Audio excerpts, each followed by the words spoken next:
Starting to get a bit of deja vu here with these videos, but we're here nevertheless, sitting by the castle,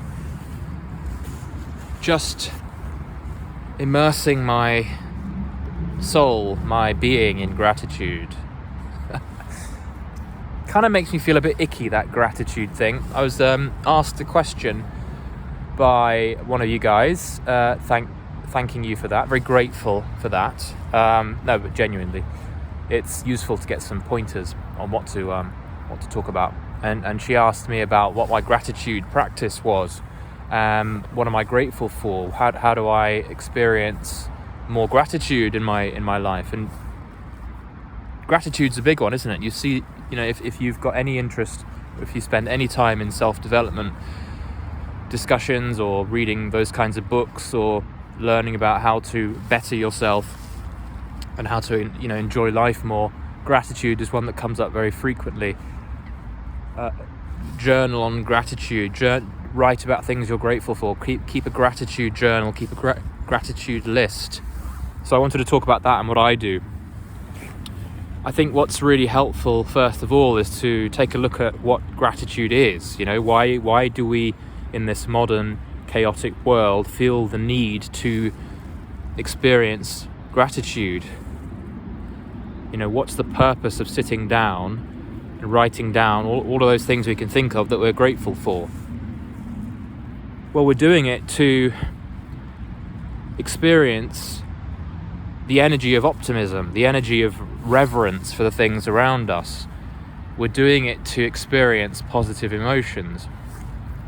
We're doing it to take our attention away from the negative and kind of train ourselves to notice things to be grateful for. Now, I stopped doing gratitude stuff a while ago, around the same time that I stopped doing positive affirmations. I know a couple of you at the back are leaving the room in disgust at the thought that a good lad like me can come up here and recommend that you guys stop being grateful for things and stop positively affirming how great you are in the mirror. I suppose when I put it that way, it doesn't sound so good, but I stopped doing all of this sort of second layer positivity, you could say, is what it is, some years ago. I see the futility now in repeatedly reaffirming things. Perhaps that's too strong a word. Maybe it's not futile. I think there is something to be said for being positive forcefully, gets your mind off negativity. I think that's probably a good thing if you're really in the weeds of negativity. But I don't do the gratitude stuff anymore. And the reason for that is probably best demonstrated with an example. A few weeks ago, I was walking in the mountains of the Tatras in southern Poland with a friend, and the higher we went, the more snow we encountered, and the more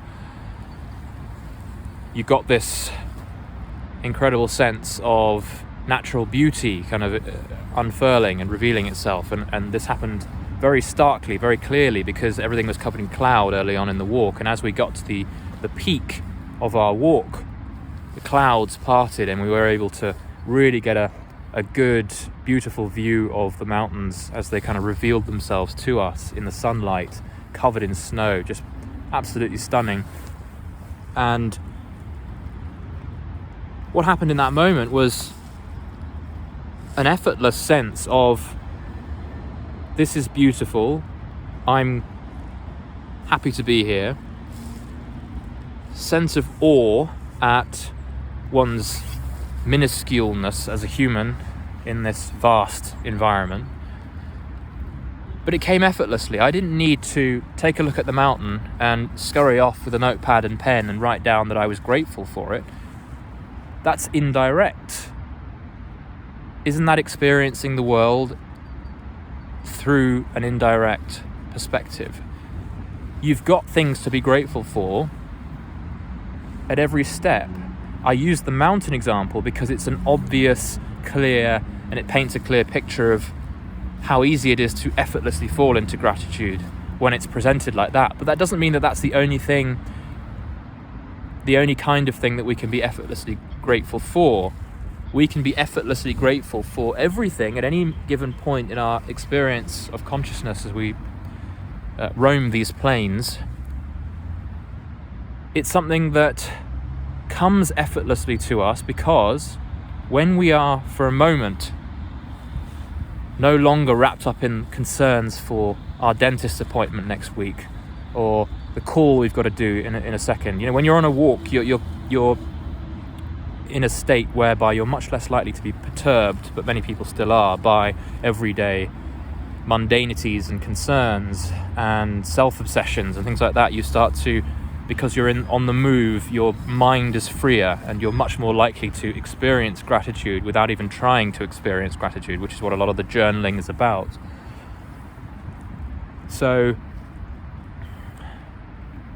when we are not so much in our minds and in criticism mode, which so many of us are all through the day, take a moment just to think back how you've been approaching life recently. You might have found yourself very frequently kind of judging things, resisting things, looking at things and saying, oh no, I've got to do this later, or it's all very frequently in resistance to what's actually going on. You're putting an extra layer between you and what's really there. And when for a moment we are we're in pure presence, when we're just seeing things for what they are, what I call awareness, it's consciousness, it's an elevation of consciousness, it's a decrease of personal, egoic, concerned, critical, analytical thinking, that goes down. When that goes down and presence increases, we are in awareness. We are experiencing a flood of awareness, in the same way that when I was hiking, I experienced a flood of momentary awareness. And that is gratitude. Awareness is the description given to many things, many positive experiences, one of which is gratitude. And what humans have cleverly done is sort of, in a way, commoditized an emotion and compartmentalized and separated it off from our experience of the everyday, thoughtless, thought-free, positive emotion that we experience by default, and made us think that we need to peel away with a notepad and pen and write those things down so that we recreate this commoditized emotion in the form of gratitude, which is supposed to help us. But do we need to do that? And I'm not saying that writing down the things you're grateful for can't be helpful, because again, you're getting yourself out of your negative thoughts for a moment. But perhaps at the same time, and I would perhaps reflect on this too, is that by doing all of these extra things, like positive affirmations, like writing down things to be grateful for, like spending time in meditation on things to be grateful for, that's another thing. Are you not emphasizing the fact that you are out of touch with awareness? You aren't able to access the purity of raw, aware, conscious information that in itself is so beautiful, which it really is. I spoke about this in a previous video, just how most of us apply a layer of mundanity to most things in their lives because they have seen it so often, but everything has an innate beauty, which we don't even need to call beauty. It just is. And gratitude will be felt. A reverence for all things, a respect for all things will be felt effortlessly when we stop for a moment and breathe. So you have gratitude on the table, and it's on offer 24/7, and it's particularly amplified when we are conscious. The more conscious we are, i.e. the less we've got on our minds, the more we can let go to the things we don't like in life, the less judgmental we are, the more this gratitude appears. And when we find the need to have a gratitude practice, I would explore at least the idea that what you're doing is you're emphasizing the fact that you are denying your capacity to experience this awareness, this consciousness, this gratitude. It's all interchangeable words. We are gratitude, and we will feel that gratitude arise effortlessly when we stop trying to find gratitude for a start, and we're able to see things for what they are, which is pure consciousness. And it's essentially looking at yourself in the cosmic mirror, you could also say. You're just essentially looking at your own expression of creative consciousness, and that is going to create a sense of connectedness to all things, which is another way of saying gratitude. Going on a bit here, I can't believe 10 minutes has gone by in about a minute for me. Hope you're still hanging on, still interested in this idea, but I think that's pretty much all I've got to say on this. Do you need a gratitude practice when your practice is simply to live and to experience positive emotions that comes they are particularly heightened, especially heightened when your judgment is decreasing and you're able to just say, I'm okay with where I am? Gratitude is going to be felt in that moment. That's it from me, guys. I'm going to stop there and would love to know your thoughts. If this connected with you, maybe this was too vague, too complicated perhaps. I don't think it is, because a lot of you are clearly intelligent beings. And I'd love to hear your thoughts and comments on further suggestions for things to talk about. I could talk about this even more, in more depth. Make sure you are subscribed to my newsletter at untetheredmind.substack.com.